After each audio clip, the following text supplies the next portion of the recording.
রাজনীতিতে আমাদের অনেক ত্যাগ। ঢাকা সিটিতে যারা টকশোতে আমাদের দেখে কিংবা বিএনপির পাশে আমাদের দেখে, অনেক তরুণরাই আমাদেরকে মনে করে ৮-১০টা তরুণ রাজনীতির মতো আমরা একজন। কথাটা সত্যি না?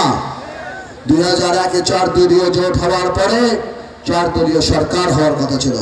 বিভিন্ন কারণে সেই সরকার হয়নি। অনেক বিখ্যাত নেতা ছিল, কিন্তু অনেক বিশ্বস্ত নেতা ছিল না। তারা অনেক ঘটনা ছিল।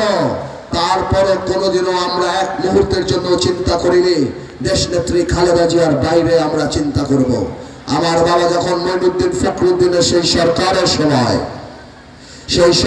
সময় যখন অনেকেই ষড়যন্ত্র করে, অনেকেই যারা বড় বড় কথা বলে, তারা সেই সময় নেত্রীর বিরুদ্ধে ছিল, কিন্তু নাজিউর রহমান মঞ্জুর নেত্রীর বিরুদ্ধে ছিল না। পারিবারিক সূত্রে আমার অনেক সুযোগ ছিল এমপি হওয়ার, সুযোগ সুবিধা নেওয়ার, কিন্তু আমি কখনো একবারও চিন্তা করি নাই।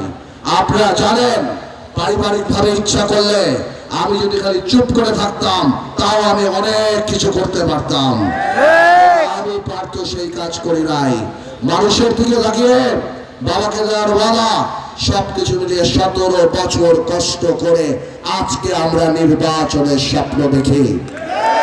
আমার মনে আছে 2014 না 15 সালের দিকে যখন 20 দলীয় জোট ভাঙার একটা কথা হচ্ছিল, আমার দেশ নেত্রী খালেদা জিয়া কামরায় বসা ছিলেন, আমি উঠে বেরিয়েছিলাম। নেত্রী আমাকে বলেছিল, পার্থ অনেক ষড়যন্ত্র হচ্ছে, তুমিও কি চলে যাবা? আমি বলেছিলাম, নেত্রী আপনার গাড়িতে পতাকা ওঠার আগে পার্থর গাড়িতে ইনশাআল্লাহ পতাকা উঠবে না। আজকে নেত্রী আমাদের মধ্যে নেই, তবে এটা সত্যি নেত্রী প্রমাণ করে গিয়েছে কিভাবে সারা বাংলাদেশের নেত্রী হওয়া যায়, কিভাবে মানুষের সেবা করলে আল্লাহ যদি রাজি থাকে তাহলে সারা বাংলাদেশের মানুষ আমার নেত্রীকেও হৃদয়ের প্রধানমন্ত্রী বানিয়ে রেখেছে। যে আমরা 17 বছর কষ্ট করেছি, আমরা কে কি পেলাম কে কি না পেলাম, কত দুঃখ কত কষ্ট অনেক কিছুই থাকতে পারে, কিন্তু আমাদের একটা জিনিস স্মরণ রাখতে হবে।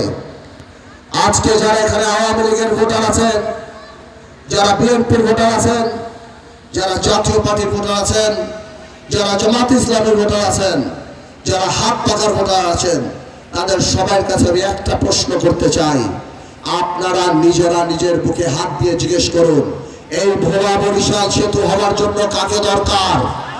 এই ভোলা বরিশাল, এই ভোলাতে মেডিকেল কলেজ করার জন্য, এই ভোলার চাঁদাবাজি বন্ধ করার জন্য, এই ভোলামিয়া মধুরিয়াতে প্রাইভেট ইকোনমিক জোন করার জন্য, এই ভোলাতে স্বাস্থ্য ব্যবস্থা উন্নয়ন করার জন্য, এই ভোলায় ইয়াবা ব্যবসা বন্ধ করার জন্য, সালিশ করে পয়সা বন্ধ করার জন্য, জমি দখল বন্ধ করার জন্য, মানুষকে শান্তি দেওয়ার জন্য, আপনারা ভালো করেই জানেন আপনারা সবাই মিলে যা করতে পারবেন না, ব্যারিস্টার আন্দোলন রহমান পার্থ আপনারা সাথে থাকলে তার চেয়ে বেশি করবেন।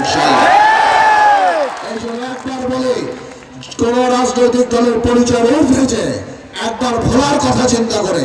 17 বছর যেখানে উন্নয়নের কোনো ছোঁয়া পড়ে নাই, শুধু লোক দেখানো ছোঁয়া পড়েছে। আমি গ্রামেগঞ্জে যে দেখেছি রাস্তার কি অবস্থা, মানুষ বাঁচতে পারে না, মানুষ থাকতে পারে না, মানুষ চলাচল করতে পারে না। আসেন আমরা রাজনৈতিক এই ভেদাভেদ ভুলে যে ভোলার উন্নয়নের জন্য, ভোলাকে সামনের দিকে এগিয়ে নেওয়ার জন্য আমরা সবাই গরুর গাড়িতে ভোট দিয়ে প্রমাণ করি যে আমরা ভোলাকে ভালোবাসি।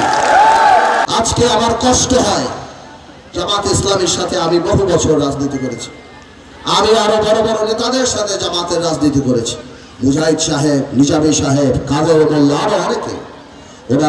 ওনারা আজকে নেই, ইন্তেকাল করেছেন। আমি এখন যারা রাজনীতি করছেন জামাতের, আমার চিন্তা করতে কষ্ট লাগে যে এই জামাত নাকি কত অর্গানাইজড, এই জামাত নাকি কত প্রশিক্ষণ প্রাপ্ত, কত ভালো, অথচ তারা ধর্ম বিক্রি করে জান্নাতের টিকিট করে বাংলাদেশের গ্রামে গ্রামে যে সাধারণ মানুষের কাছে ভোট চাচ্ছে। এটা লজ্জার ব্যাপার, এটা দুঃখের ব্যাপার, এটা ধিক্কারের ব্যাপার। আমি পরিষ্কার করে বলে দিতে চাই, আমার মা বোনেরা, জান্নাত জাহান্নামের মালিক আল্লাহ তাআলা। যে ব্যক্তি আপনার কাছে জান্নাত জাহান্নাম বিক্রি করতে আসবে, ও দাজ্জাল। একমাত্র দাজ্জালই বলতো যে আমার এক হাতে বেহেশত, আমার এক হাতে জাহান্নাম। আর আমার প্রাণপ্রিয় হযরত মুহাম্মদ সাল্লাল্লাহু আলাইহি ওয়াসাল্লাম বলতো ওর বেহেশত আসলে জাহান্নাম, ওর জাহান্নামই বেহেশত। তারা আপনাদের আবেগ নিয়ে খেলে, তারা বর্তমান দিতে পারে না বলে তারা কবরের নিচে যাওয়ার পরে আপনি কি জান্নাতে যাবেন না জাহান্নামে যাবেন, যে ব্যক্তি ওই টিকিট বিক্রি করে তাকে জিজ্ঞেস করবেন ভাই তুমি কি জাহান্নামে যাবা না জান্নাতে যাবা, তাকে কত বড় মুনাফিক যে সাধারণ মানুষের কাছে যে স্বপ্ন দেখাতে পারে না, স্বপ্ন বাস্তবায়ন করার যোগ্যতা নাই, তারা যে আখিরাতের স্বপ্ন বিক্রি করে যে জান্নাতে বা জাহান্নামে যাওয়া। কখনো কোনোভাবেও এমন কাউকে বাংলাদেশের রাজনীতিতে আর প্রতিষ্ঠিত হতে দেওয়া যাবে না যারা বাংলাদেশে বিশ্বাস করে না। আমার হিন্দু ভাই বোনেরা রাত্রেবেলা ভয় ঘুমাতে পারবে না যে ভারতের কোথাও যদি মুসলমানের উপরে কোনো অত্যাচার হয় আমার ঘরে আগুন দেওয়া হবে, আমার মন্দির ভেঙে ফেলবে। আমি আপনাদের মাধ্যমে সকল হিন্দু ভাই বোনদের বলে দিতে চাই, আমাদের জন্য আপনাদের জন্য এই নির্বাচন আওয়ামী লীগ বিএনপি জাতীয় পার্টি নির্বাচন না, উন্নয়নের না, আপনাদের জন্য এটা নিরাপত্তার নির্বাচন।